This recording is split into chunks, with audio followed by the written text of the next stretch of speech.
ఇంట్రోలో లాస్ట్లో మనం మాట్లాడుకున్నట్టు TOEFL the second toughest exam would be in English స్పీకింగ్లో టోఫెల్. ఈ టోఫెల్ ఎగ్జామ్ అనేది అసలు ఎట్లా ఉంటుంది, ఎన్ని సెక్షన్స్ ఉంటాయి, అండ్ దీనికి ఎంత స్కోరింగ్ వస్తే మీరు అనుకున్న కంట్రీకి వెళ్ళగలుగుతారు, అండ్ ఇవి మొత్తం కూడా ఎన్ని టైప్స్ ఉంటుంది అన్నీ నేను ఎక్స్ప్లెయిన్ చేస్తాను ఈ వీడియోలో. సింపుల్, అన్ని ఎగ్జామ్స్లో అన్నీ దీనికి కూడా will be having 4 sections. One is reading, listening, writing, speaking. అందరూ టఫెస్ట్గా ఫీల్ అయ్యేది పార్ట్ ఏదైనా ఉంది అనుకుంటే స్పీకింగ్లోనే. నేను ఆల్రెడీ దీని గురించి మీకు సింపుల్ టిప్ చెప్పాను. ఈ వీడియోలో కూడా లాస్ట్లో మళ్ళీ గోల్డెన్ టిప్ చెప్తాను.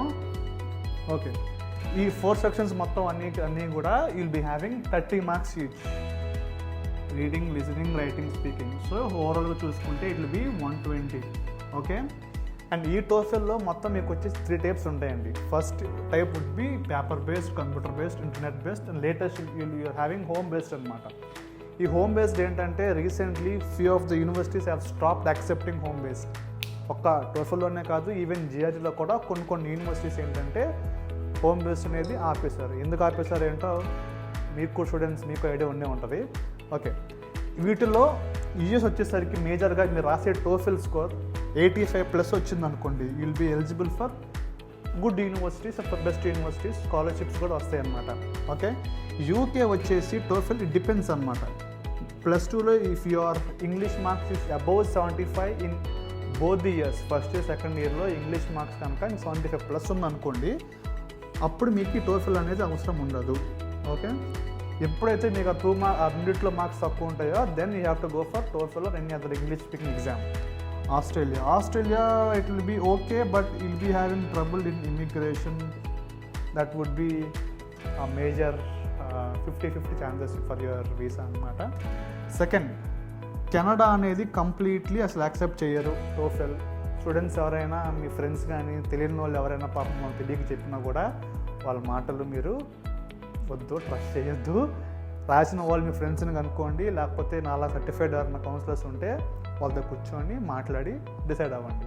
ఎందుకు అనవసరంగా మీరు ఒక 15,000-20,000 ఫీజు కట్టి మళ్ళీ రాసి అది యాక్సెప్ట్ చేయనప్పుడు మళ్ళీ మనం వేస్ట్ కదా, అదనమాట.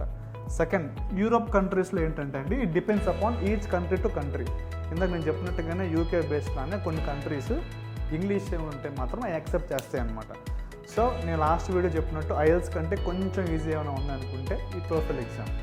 ఇందాక నేను చెప్పింది చూస్తే లాస్ట్ గోల్డెన్ టిప్ ఏంటి అంటే స్పీకింగ్ టోఫెల్లో ఏం ఉండదండి. మీరు సింపుల్గా ఎట్లా కూర్చొని ఆ కాన్వర్జేషన్ ఏం జరుగుతుంది ఏంటి అనేది కెమెరా ముందు మీరు ఇట్లా వాడికి విజిబుల్ అయ్యేలాగా వైట్ బోర్డ్ మీద మీరు రాసేసుకోవచ్చు వాడు ఏం మాట్లాడుతున్నాడు ఏంటి అనేది. కంప్లీట్ నోట్ డౌన్ చేసుకోండి. నెక్స్ట్ టైం వాడు క్వశ్చన్ ఏమైనా రేజ్ చేసినప్పుడు మీరు చూసుకొని చదవచ్చు, అది ప్రాబ్లమే కాదు. ఓకే, సింపుల్ టిప్ అది. దీనికోసం మీరు రఫ్ ఫామ్ యూజ్ చేసుకోకుండా ఎట్లానే కూర్చొని విని మనం చెప్పాలనుకోవటం అనేది పొరపాటు, అది అక్కర్లేదు. వాళ్ళు విజిబిలిటీగా పెట్టుకుని రాసుకోవచ్చు. ఓకే, అండ్ దీనికి ఉన్న రిక్వైర్మెంట్స్ మీరు చూస్ చేసుకున్న కంట్రీకి ఇది అనమాట. And if you want more details about this please contact us. Details are mentioned here. Thank you and all the best.